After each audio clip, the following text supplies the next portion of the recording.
Blessed morning po sa ating lahat. At dito po tayo, buhay bundok. Maaga-maaga, trabaho tayo kasi para hindi pa sabi ni Mrs. ay lumabas ang haring araw.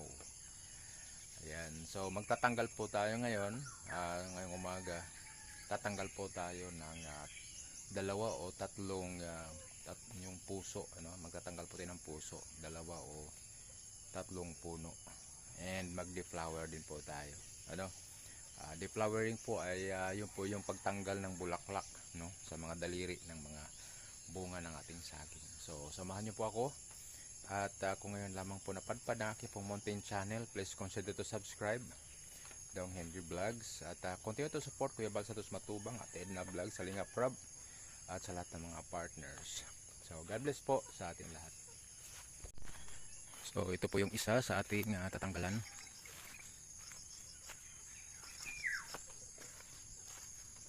Ito medyo maliit lang siya. Isa, dalawa, tatlo, apat, lima. So apat, parang apat lang. Apat na piling lang. Pero okay na.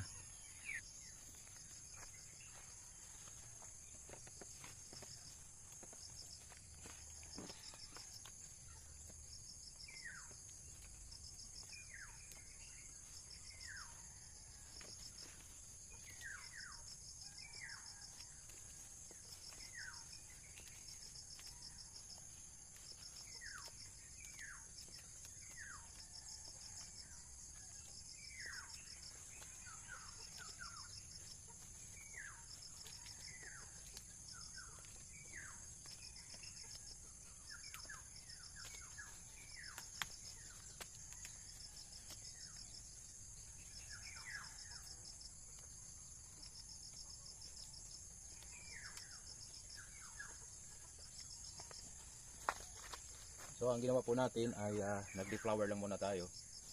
Maring bukas, susunod na araw tanggal natin ang puso. Kasi dapat mga isang dangkal mula sa last na piling bago tayo magputol ng puso. So bakit? Kasi kailangan mo nang maging mature yung kanyang tangkay pababa, ano? Kasi kung putulin natin siya kaagad na hindi siya mature pa, nagaano siya, tawag dito, hindi siya nagpababa. Paganyan siya, paganyan lang siya. So pag paganyan lang ang posisyon ng itong pag halimbawa nagpaganyan lang siya, ganyan, hindi maganda ang forma ng kanya mga daliri.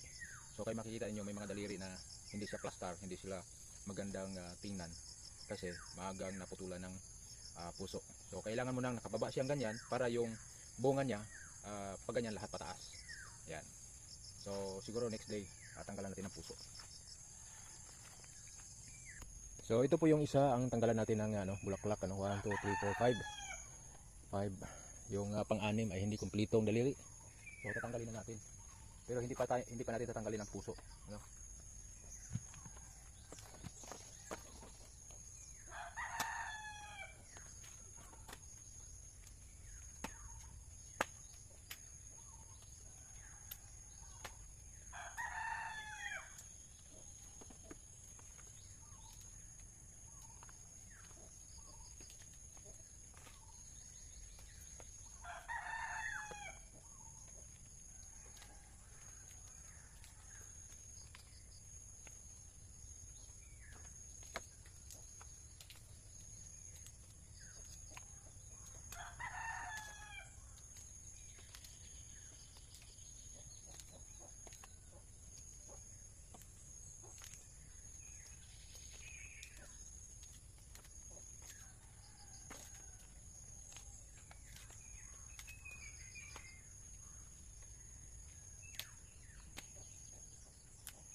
So huwag mo natin tanggalin yung puso. Dapat may isang dangkal muna. Haba. Ito yung susunod na tatanggalan natin ng bulaklak at puso. Pero alanganin pa, hindi pa naglabas lahat. Yun. Tapos ito po, papakita ko po sa inyo yung mga nagbubunga dito. So of course, yan may bunga. Yan. Tapos ito, ayan, nagbubunga. Meron po dito, yan dami po yan sila. Yan, ang bubunga, yun. Ayun siya. So, ngayon po, mag-harvest po tayo. Pero ito po, guys, oh. Wow, may hinog na. Oh, grabe, oh. Oh, may hinog na. Buti hindi pa pinakialaman ng ano, ibon. Oh, nandito lang ito guys sa ano, gilid ng kubo natin, oh. Oh. Kilid ng kubo natin na hinog na. Maganda talagang nasa malapit sa bahay at hindi na pakialaman ng iba. Pati ibon hindi nakikialam. Ayan, so ito po ang kagandahan sa bundok, ano. Ayan po. Wala pong chemical, organic. Oh, pero nag-alalay tayo ng pataba. Pero wala tayong spray sa bunga. So yun po, ay mag-harvest na po tayo. Kasama natin si Ate Merlin, yung aking pong ex-girlfriend. Siyempre asawa na guys. Grabe ang suporta kahapon. Sigaw-sigaw sa laro namin ng basketball kasama si Kuya Bal. Si Kuya Bal guys, gumulong.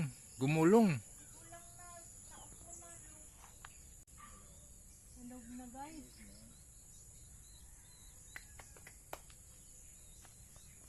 Kahit na saging, basta labing. Yan ang Okay. ano. Ay, ito. Yan.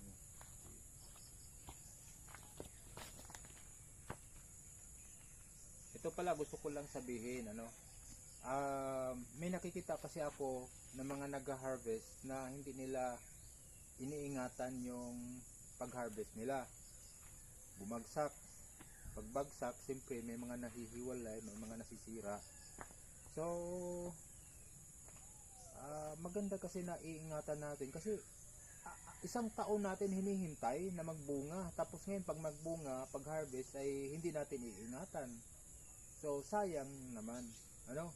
So kailangan pag harvest, pag tiba, alalayan talaga siya, iingatan talaga siya. Yan. Ganon din yan sa pagmamahal, iniingatan yan. Okay. Hinog na guys. Ah! Grabe. Guys, oh, nahinog na. Dito lang po sa gilid ng kubo namin, di napansin agad.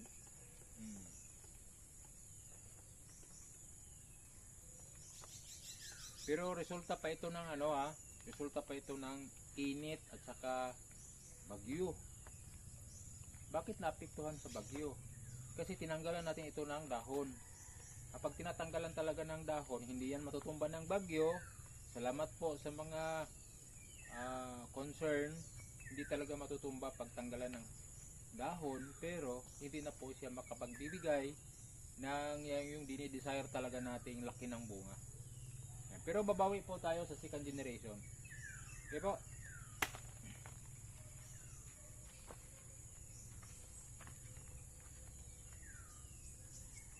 Itayo mo pa.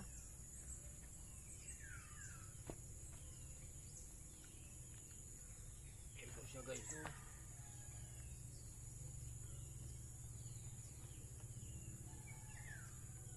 Kasi yung ang dagta niya papunta sa kanya. Te, pabalik ka din. Yan. O ganyan nagpapatayo eh.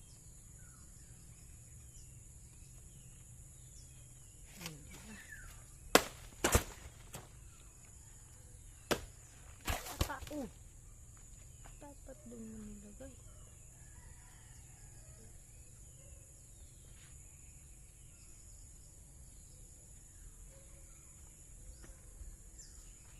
Oh, mayroon ding nagsabi na ano, bakit putulin ang puno ng saging kapag nag-harvest?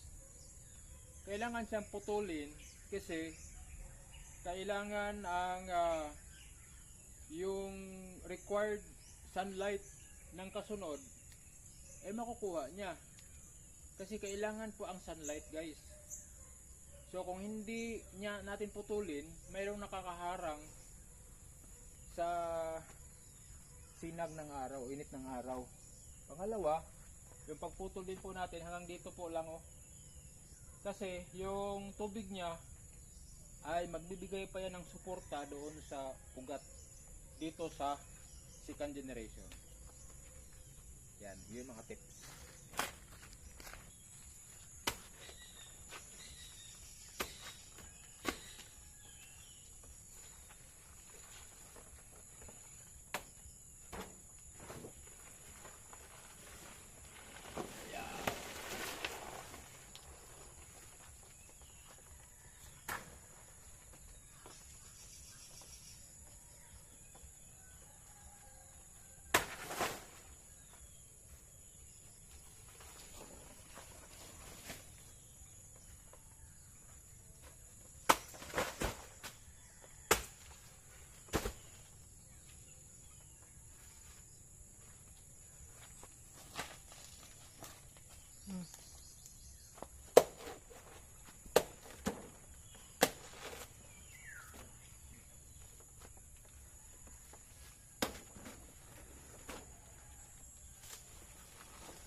Yan na.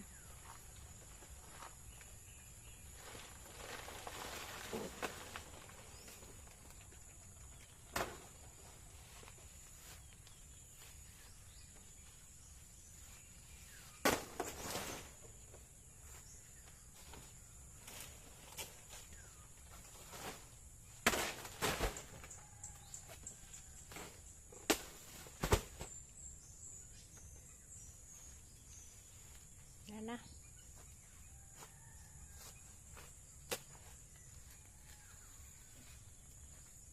Ayan guys, good morning, good morning. Andito tayo ngayon sa isang lutin na may mga tanim po na mga saging pa din. Saging pa din po ang tanim.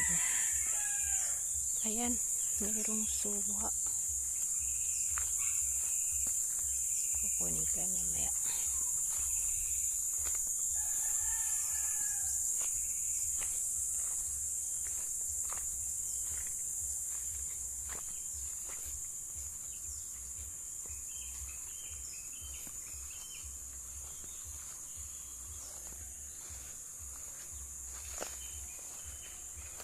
Itatanggalan siya ng puso.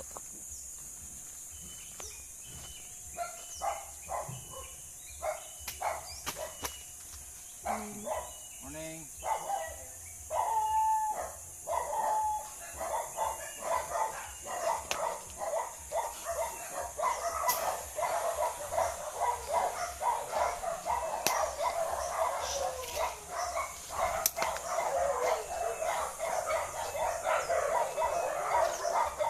Ayan guys.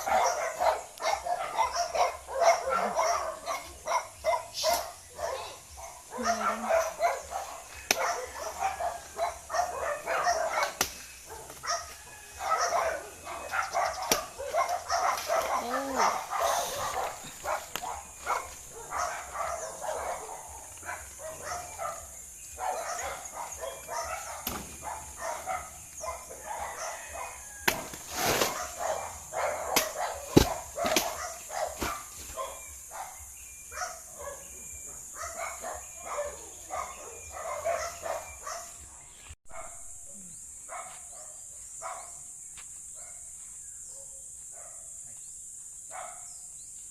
Amen dong. Ano ako? Deep flower. Saka pwede tagalin ng puso. Puso mo? Puso ko. Ito lang yung sa mga bulaklak. Sa mga prutas. Guys. Para kang saging. Dahil ito lang yung prutas sa mga puso. Ingatan mo yan. Baka maya ma-slide yan. Di ko ang kuha. Oh. Oh.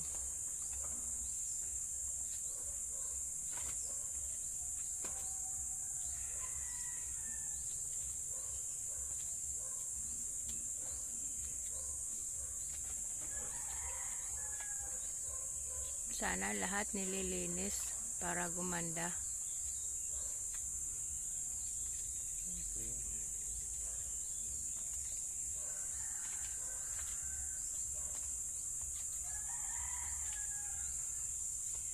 Laki niyan guys, oh.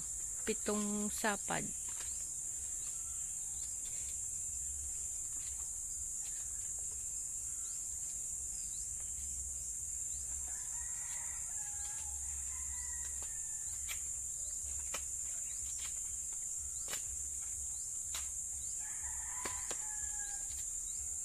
Ito po. Tanggalin natin. Bakit? Hindi na kompleto.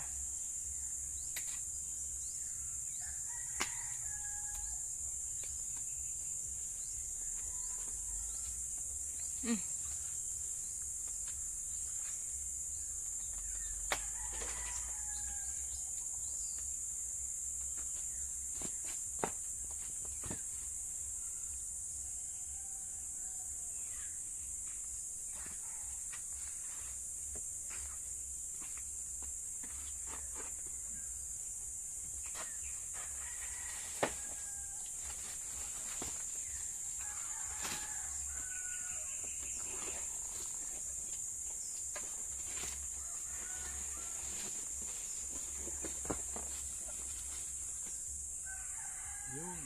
1, 2, 3, 4, 5, 7.